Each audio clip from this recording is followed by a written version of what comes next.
Hi everyone. Today I'm going to pick up more or less where I left off in terms of discussing a few lines of Java code, what they do, and introducing you to objects and how to construct objects and how to use variables to reference objects and how to call methods on objects. So you recall that if you want to use a variable, you need to declare it.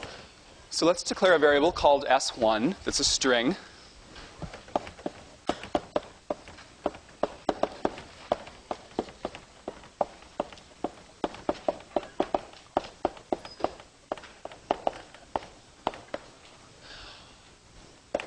Once you've declared a variable, then you can assign things to it. For instance, we can set S1 to point to a brand new string object of our own creation. By the way, this double slash is one way that you can do comments at the end of a line in Java.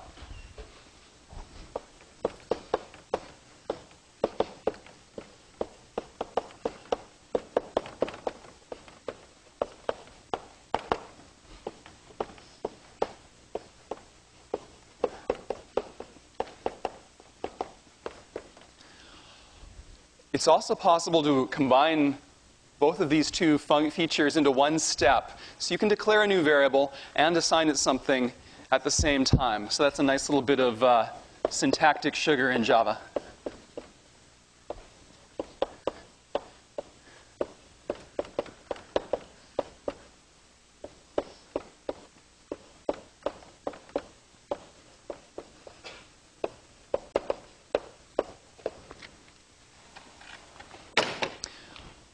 So maybe you recall from last lecture that what these lines do is the first line declares a box, which is a variable named S1 that can store references to strings.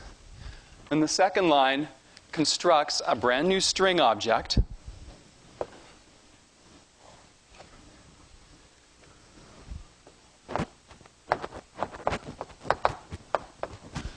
and the equal sign, S1 equals new string, creates a reference that's stored in the box S1 and that points to that new string object you've created. And this final line here does the same thing with another variable called S2 and also creates another new string object which is different from the first string object. Let's look at some other things we can do. One thing you can do is you can write S1 equals, and then you can actually write a string between quotes.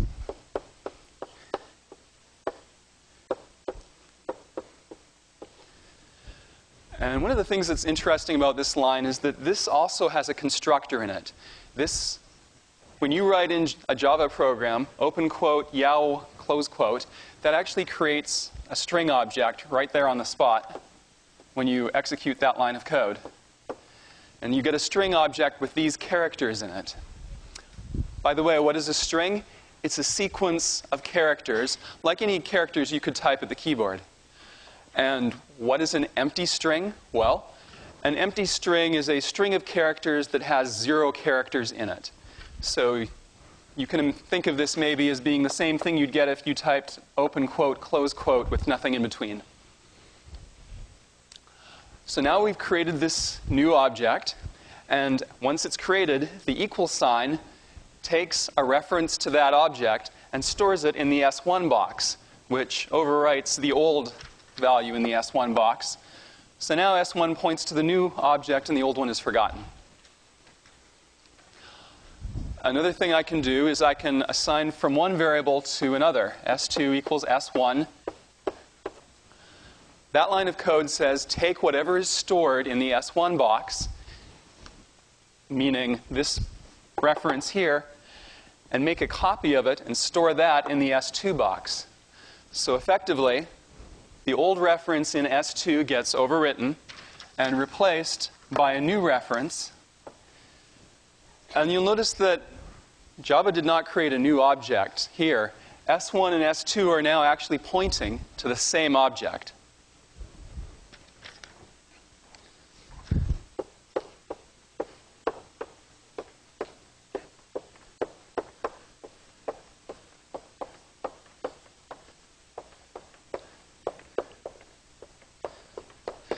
when you're writing Java programs, it's going to be really important for you to distinguish when two variables are pointing at the same object from the case where they're pointing at two different objects that happen to have the same data inside them.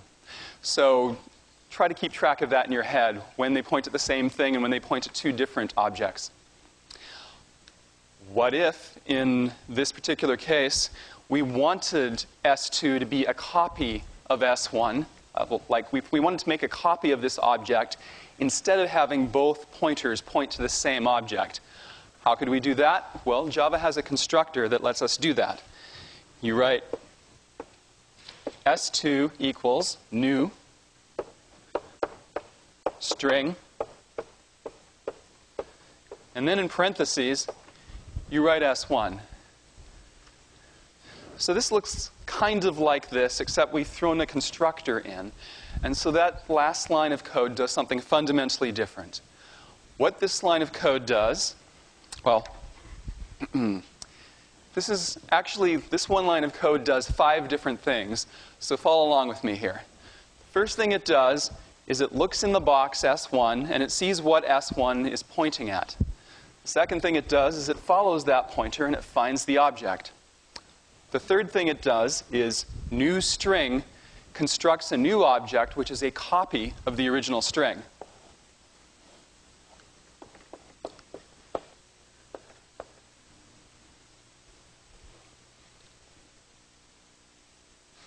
Actually, I suppose I should have divided that into 2 things. The third thing it does is really it reads these characters that are inside that string object. And then the fourth thing it does is it creates a new string object that has the same characters inside it.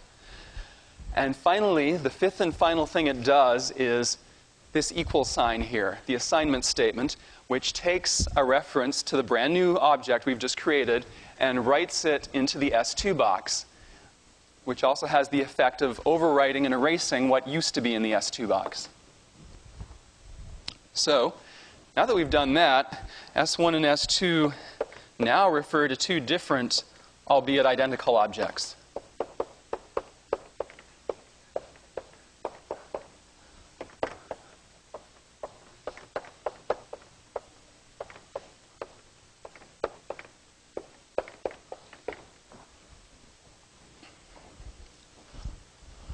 Are there any questions about that? Yes? When S2 was pointing to the same object as S1, it change what S1 was pointing to, does that also change S2? No. So the question was, back when S1 and S2 were pointing to the same object, if I had changed what S1 is pointing to, would that have changed S2? The only way to change what S1 is pointing to is to write a new arrow into this box that points to some other string. But that does not change what's written into the S2 box. And it just so happens that in Java, you can't change a string object directly.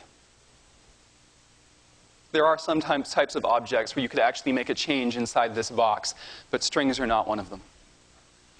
Other questions? Yes?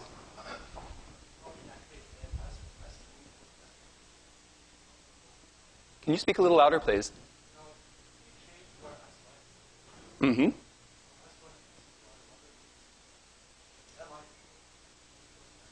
Uh-huh. That's right. So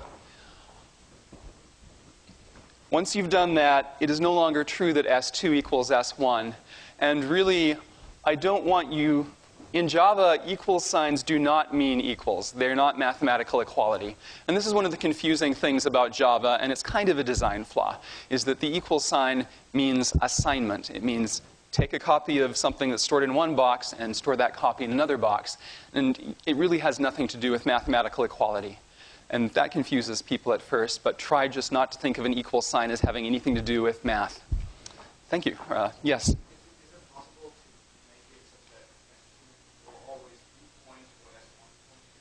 No, it is not possible to fix S2 so that it will always point to the same thing as S1. As soon as you change one of them, the other one's still going to stay the same, unless you explicitly change them yourself. Other questions? Yes, over here. No, it is not possible to have anything that points directly to a variable in Java. Yes?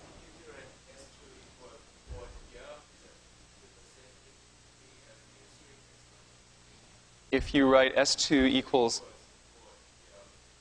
quote S1? Oh. If I said S2 equals Yao,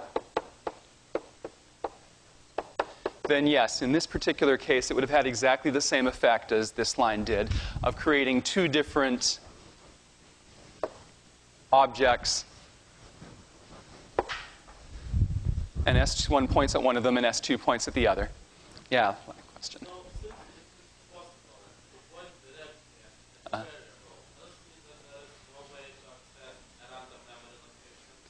Java does not allow you to access random memory locations, that's right.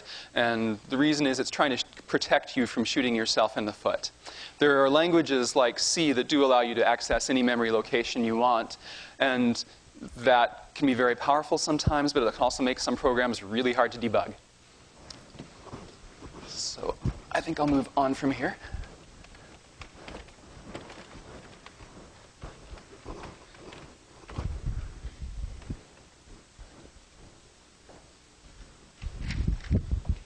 All right, so in these little examples here, we've actually seen three different string constructors.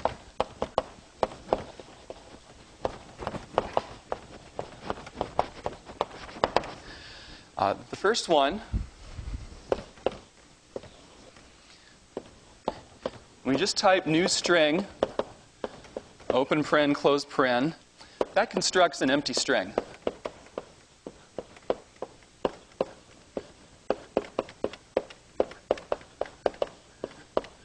And what is an empty string? Well, it's a string, but it contains no characters. It's like I said, a string is more or less anything you can type at the keyboard. An empty string is if you just sat there looking at your keyboard and didn't actually type anything.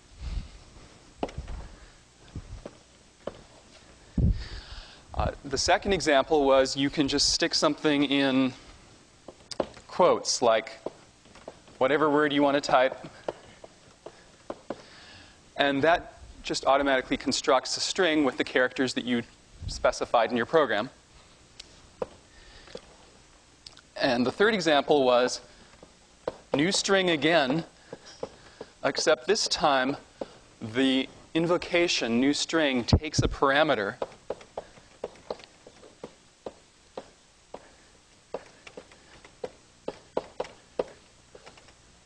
S1. Parameter means the same thing as argument. I'm not sure which word you guys prefer to use in 61A and other such, but I always use parameter instead of argument. And what this constructor does is it makes a copy of the object that S1 references.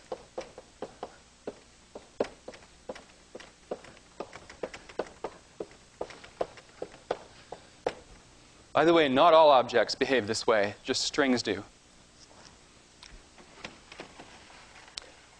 So those are the three constructors so far, and I want to make a more general point, which applies to all classes of objects and not just string, which is that constructors always have the same name as their class.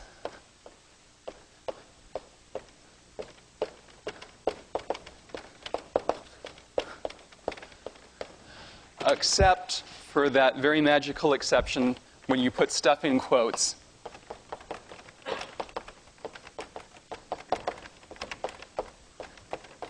And Java magically makes a string for you. That's pretty much the only exception we're going to need to worry about this semester. I think I saw a couple of questions over here. Yes? Number one, you cannot put stuff inside the parentheses for that particular constructor.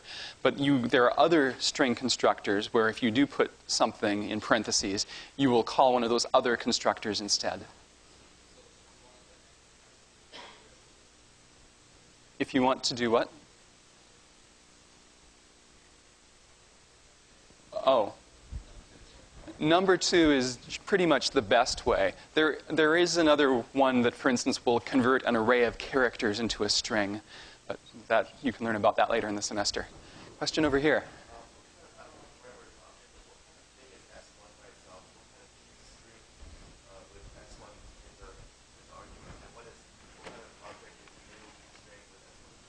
Okay.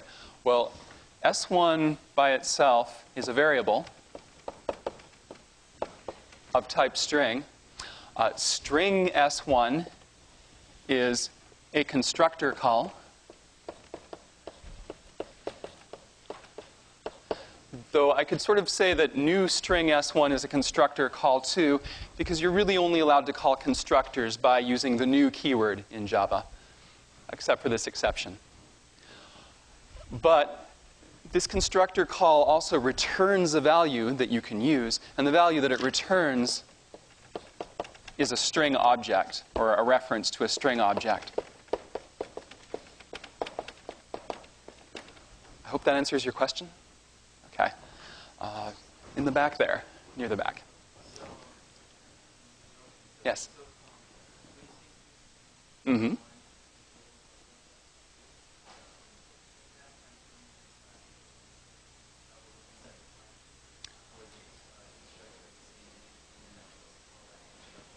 Well, to be perfectly accurate, I'd say that the reason the constructor has to be of the same name as the class is because that's just an arbitrary rule that the Java designers decided to use. Does that answer your question?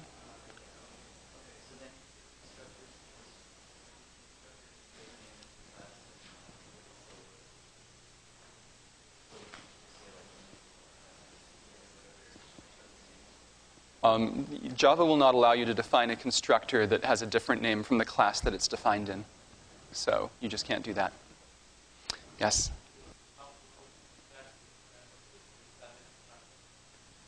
Text.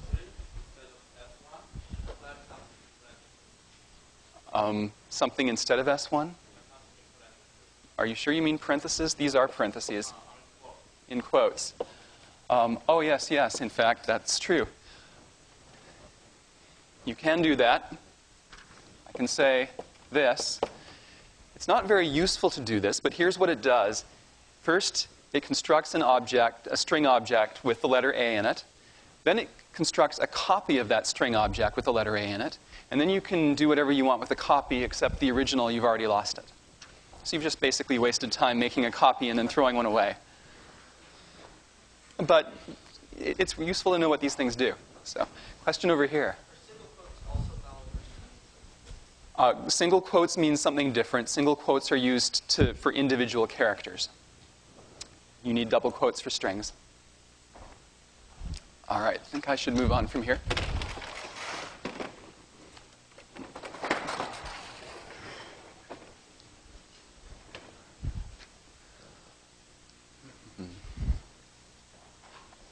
By the way, these are not the only string constructors. There's a whole bunch of different string constructors that differ based on what parameters you give them. And you can check out the online Java API to see all those different string constructors. And you'll learn how to check out the online Java API in your first lab next week. All right, what we're going to do next is we're going to look at some methods that are not constructors. And this sort of standard way you do a method call in Java that is not a constructor is, well, first of all, you have to have an object that you want to call a method on. So here's a string S1. I'm going to call a method that operates on that string, actually the string that S1 references. So what I'm going to do is I'm going to take this string S1. That means what S1 here is pointing to. And maybe I want to convert it to all uppercase letters. So there's a method that does that. It's called toUpperCase with a capital U. And so what that does is it follows S1, this pointer, finds the object that S1 points to, sees that, hey, this is a string and I want to call this toUpperCase method that operates on strings. What toUpperCase does is it calls a constructor itself that creates a new string, and then toUpperCase changes that, well, makes sure that that string has all uppercase letters and returns that string. So the toUpperCase method returns a string like this.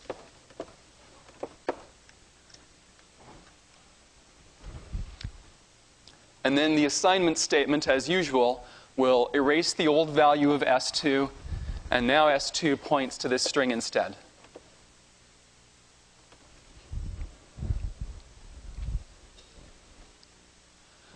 Question?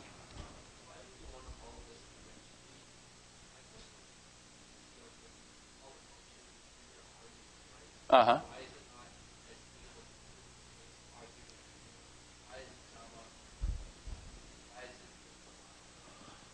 That's not a question with a simple answer. What I'm going to ask you to do is go through the next month with me, and then I think the answer will be clear. I'm really not messing with you here. I really think that object orientation is a fundamentally different way of thinking, and it will take a while until we see all the features of object orientation before I can answer that question. In particular, you'll have to learn about polymorphism before I can really give a good answer to that question. And that's going to take us about a month.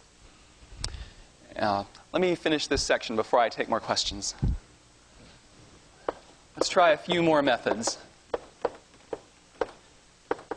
Another method is called concat, which is short for concatenate, and it's used to concatenate two strings together. So here I'm saying I want to make a new I want to create a new string. Well, concat calls a constructor that creates a new string and returns that new string, and that new string is the concatenation of S2 with another string that's passed in as a parameter. And so now you get the original S2 string with two additional exclamation marks concatenated on, and that gets assigned to S3.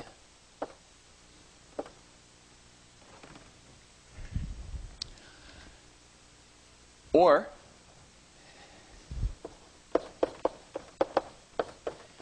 it's perfectly okay to actually write a string in line like this, and then can call a method directly on this string that you've just constructed. So I can take a string and concatenate S2 to the end of that. And not only that, but I can daisy chain these things. So once this concatenation gets computed, it returns a string. I can call another method on that string, like concat again.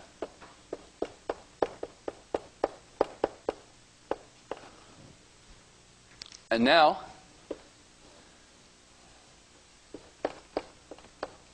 those two together construct this string and make S4 point to that.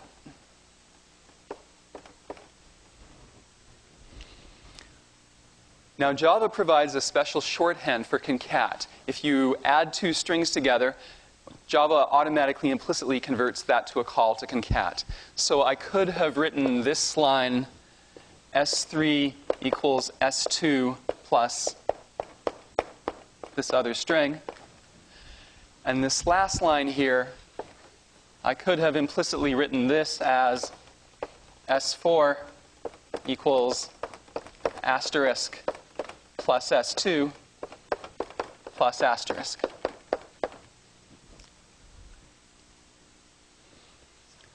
Okay. Questions about this now? Yes, here.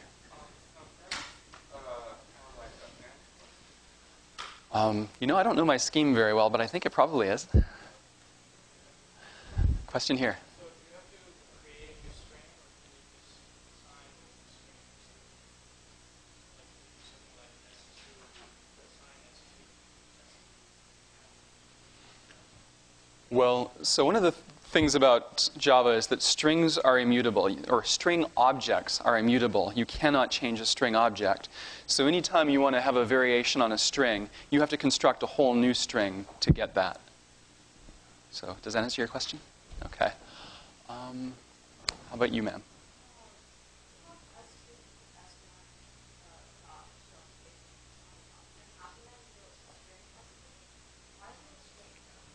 Well, I am assuming that these lines of code are executed after these lines of code.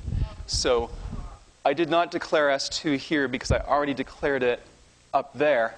But this is the first time I've used S3 and S4, so I need to declare each variable once and only once. Okay. Question here?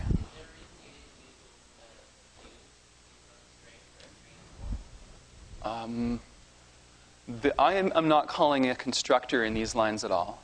So, right, there's no constructor there, so there's no new. This is a declaration, it's not a constructor. And concat is a method that is not a constructor, although it does call an instructor internally. It's not a constructor itself. Other questions? You, sir. Uh-huh.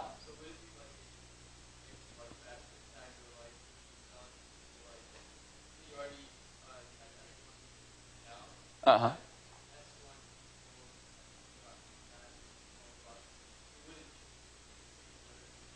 It wouldn't change it, it would just create another. And that's what all these lines are doing too, is they're creating new strings, but all the old string objects are still there.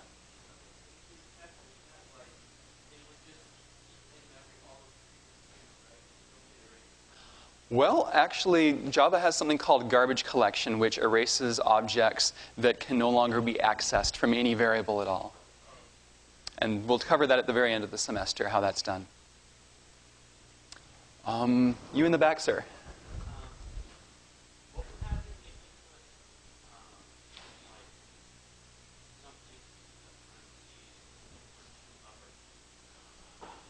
You know, I don't have the Java API handy. It has literally thousands and thousands of methods, and I can't memorize them all. But I don't think, off the top of my head, that there is a method to uppercase that takes a parameter.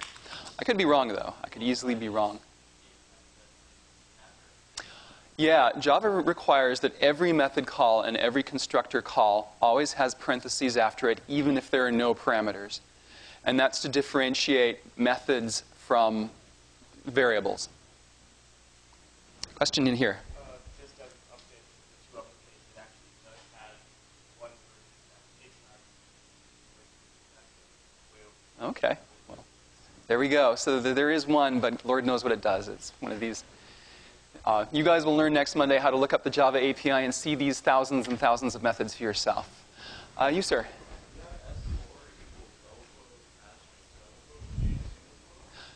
No, because then you'd have a character, and I don't think, well, characters are not objects in Java. They do not have any methods that you can call on them. Question here.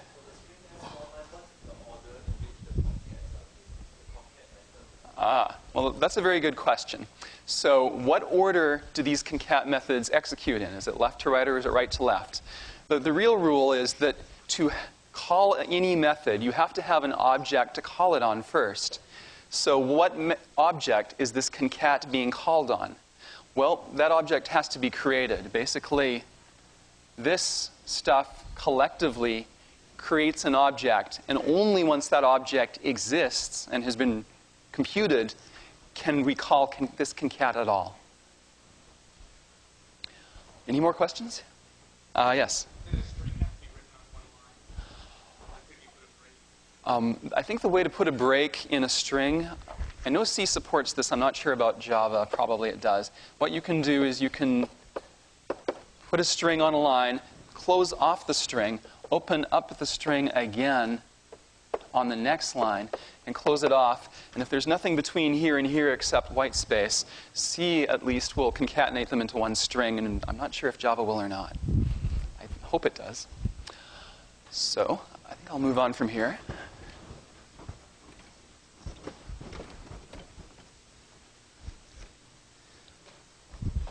All right, so I want to point out again that the original object, all right, when I executed this line, S2 equals S1.2 uppercase, the original object that S1 was pointing at, meaning this object right here, did not change. That object is still there. It's still the same object it always was. And I know I've said this already once, but it's important enough that I want to make sure it's written down. So the object did not change. What happened is that the variable S2 changed. Now, unlike in C, in Java, string objects are immutable.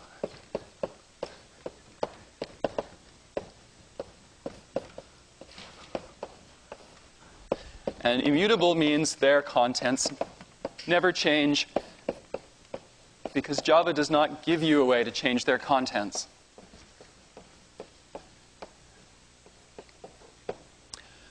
This is not true of most objects in Java. In Java, most objects, you can change their contents, but strings are an exception. Strings are immutable. Question here.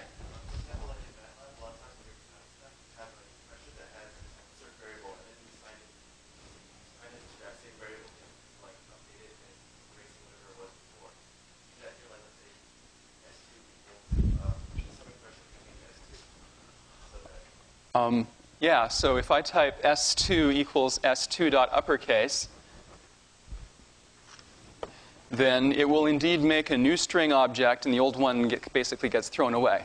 And if I execute that 1,000,000 times, it will make 1,000,000 new string objects. All right.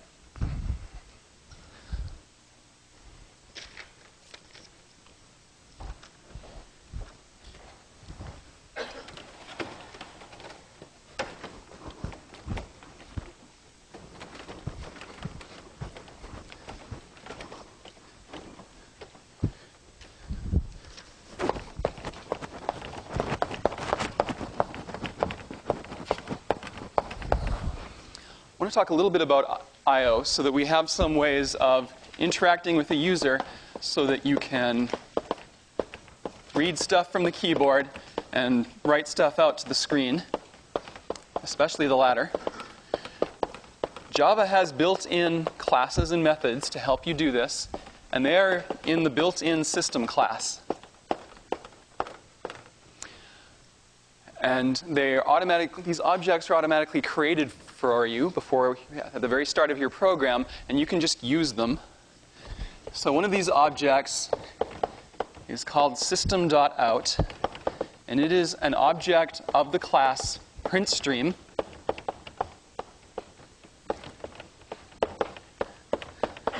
And it outputs stuff to the screen.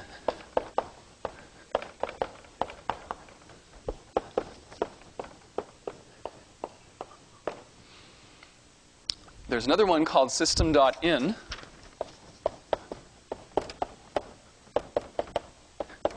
It's an object of the class inputStream.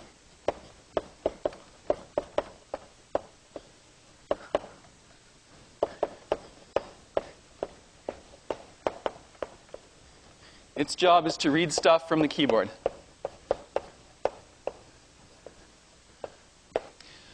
System.out is easy to use. It has a printline method that can be applied to the system.out object that lets you just print any old string you like to the screen. System.in is a little bit more complicated. And by the way, I just want to say, when I say system.in is an input stream object, that's really shorthand for saying that system.in is a variable that references an input stream object. And I'm going to use this shorthand all through the semester. Now, question? Yeah, how do you know how to stop like How do I know when to what? Like you put in like when you call system in, type in, right? How do you know how to exit? Well, one way is to just try to read a whole line at once, which is what I'll show you how to do right now. And then when you hit the Enter key, it will stop reading the line, and then it will return it to you. So their method that does that is called readLine. And the readLine method is defined. Unfortunately, it's not defined on input stream objects. We would like to use readLine because we want to read a line from the keyboard, but it's actually defined on a different kind of object called a buffered reader object.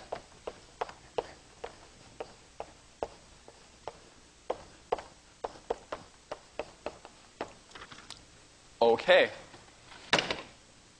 So if I want to read a line, I need to get one of these buffered reader objects that is somehow connected to the input. How am I going to do that?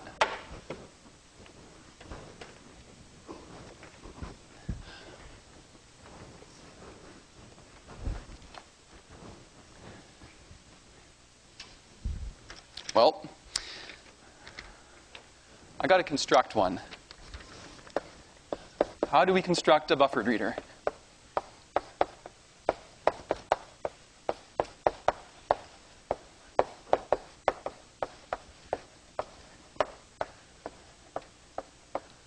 Well, one way is with an input stream reader.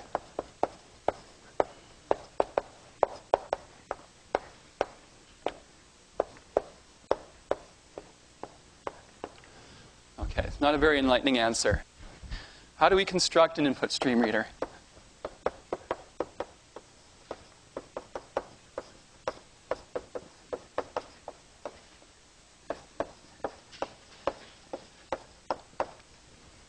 Well, to construct an input stream reader, we need an input stream to construct it on.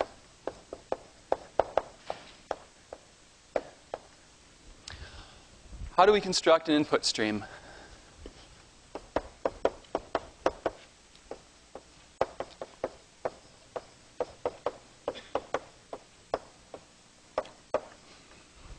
Well, lo and behold, system.in is one.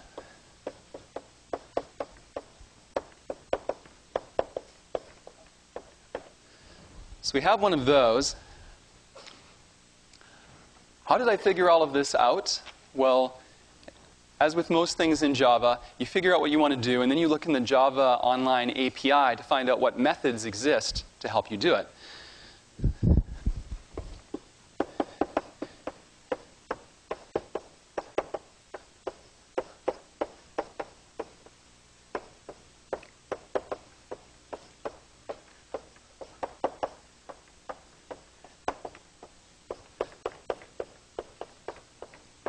Specifically, you look in the java.io library.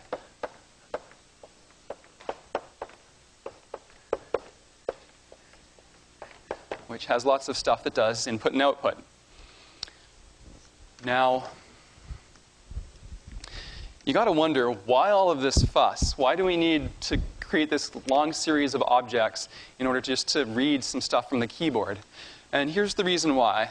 The input stream objects, their job is to read raw data.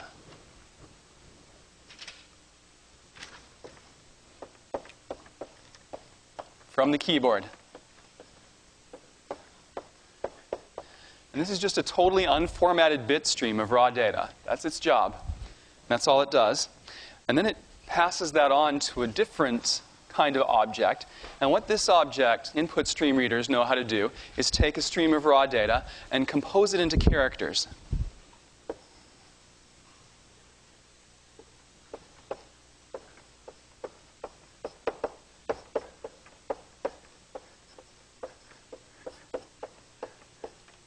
And Java uses Unicode characters, so these are typically 2 bytes long. Although that can be changed.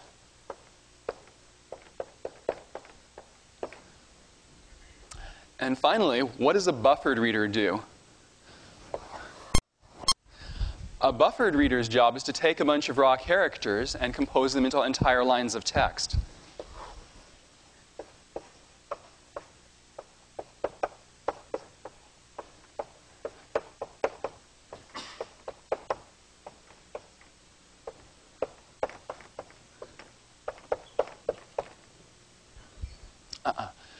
Now, why is this stuff divided into 3 separate tasks? The answer to that is what's called modularity. The idea is that you can take any one of these 3 tasks and completely re-implement it from scratch without affecting or changing the other 2 tasks at all. So if you think you have a much faster or better algorithm for composing characters into lines, you can replace this and not have to write a single line of code to do this or to do this.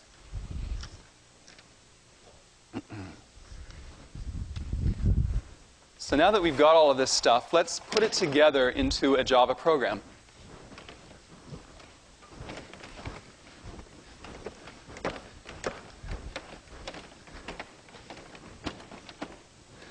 This will be your first complete Java program, and what its job is to do is to read one line of text from the keyboard and then print it out on the screen.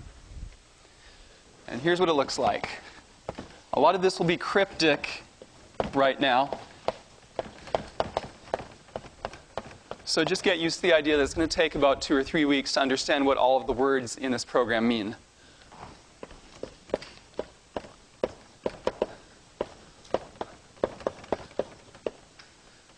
Okay. SimpleIO is the name of my program, by the way. So I'm creating a class specifically to be a program whose name is SimpleIO. And I'm going to write a method in that class. And that method is called main. Just like in C, for those of you who've programmed C.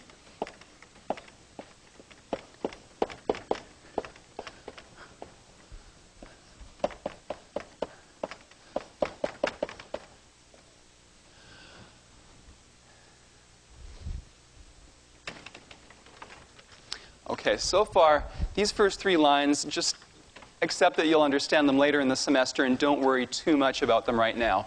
Right now, what you need to know is that when you want to write a Java program, you probably want to roughly copy these lines. You know, change SimpleIO to the name of your program, and you don't always need this throws exception, but this is basically how you start a Java program.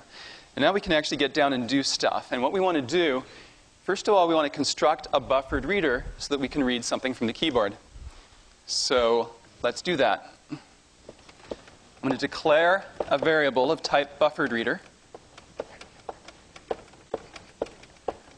Call it keyboard.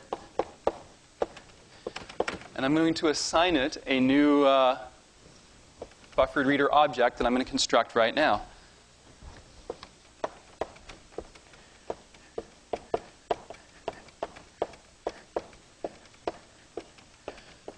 And the buffered reader constructor takes one parameter, which is an input stream reader. How am I going to get an input stream reader? Well, why don't I create one right now?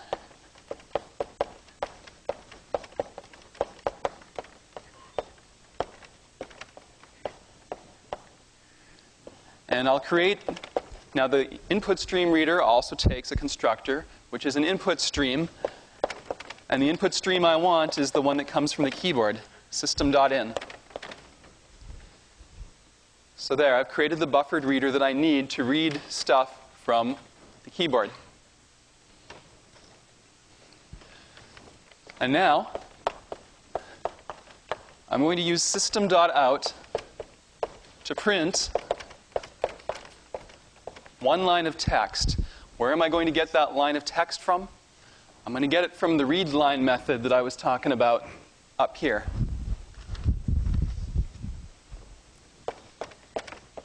Which I will call on the object keyboard.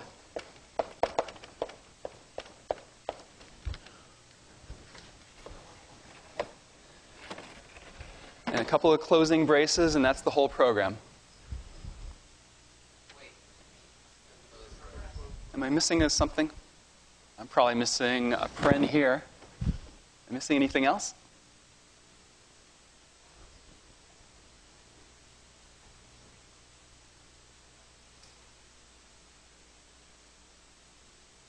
I think that's everything.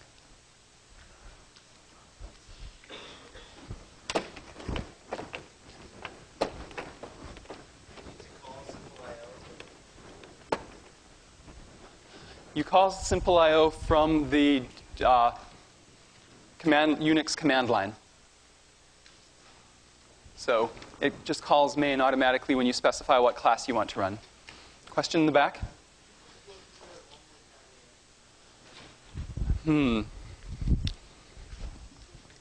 Well, let me write down a few things about a few of the lines, and then I'll try to do that. So first of all, let's look at the first line, import java.star. It's a fact that if you want to use any built-in Java library, with one exception, java.lang, which is included automatically, then you need to import those libraries.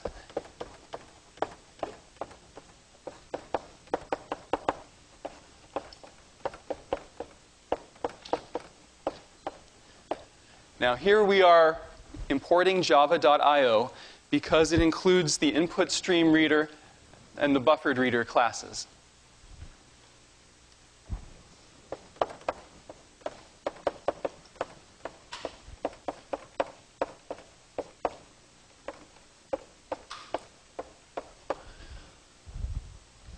So that's what the first line is all about.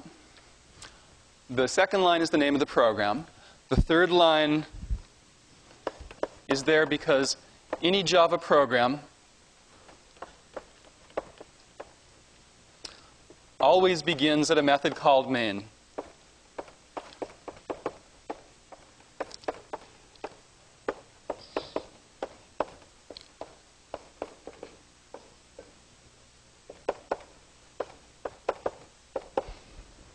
Which is usually defined pretty much as it's defined right there. That's just the standard way to define a main method. So that's what the third line is all about.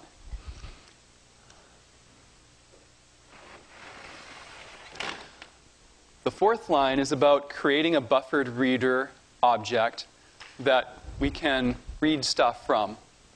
So what this line of code does is it takes system.in and it passes it to the input stream reader constructor, and that creates an input stream reader object. We don't even store that in a variable. Instead, we just take that input stream reader object and pass it directly to a constructor that constructs a buffered reader object, which internally uses the input stream reader object. Once we have that, the variable keyboard is used to reference that buffered reader object. And now that we have a buffered reader, we can call the readLine constructor on that buffered reader, which reads a line of text from the keyboard. And then finally, that line of text gets, or that string gets passed to the println method, which prints it out on the screen.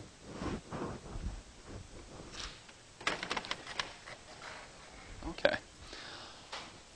Before we part, let me just put one thing up on the Elmo to show you.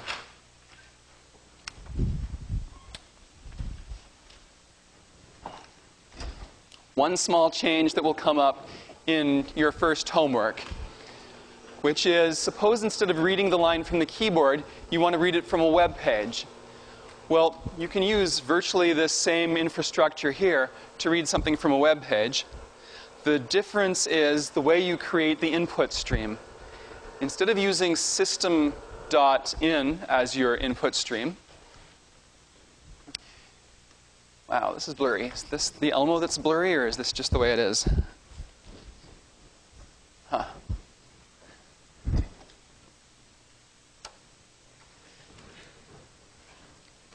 the hell? There we go. So the main thing that's different here that you should be looking at is the first line, this line that says URL u equals new URL.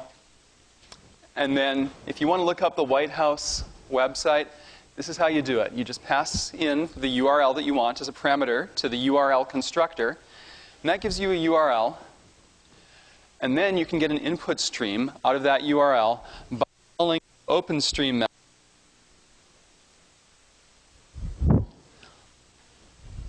on that URL. And then from there on in, everything else is done just the same as in the example program I just gave you. And so you'll want to use that more or less directly in your first homework. Questions? Yeah?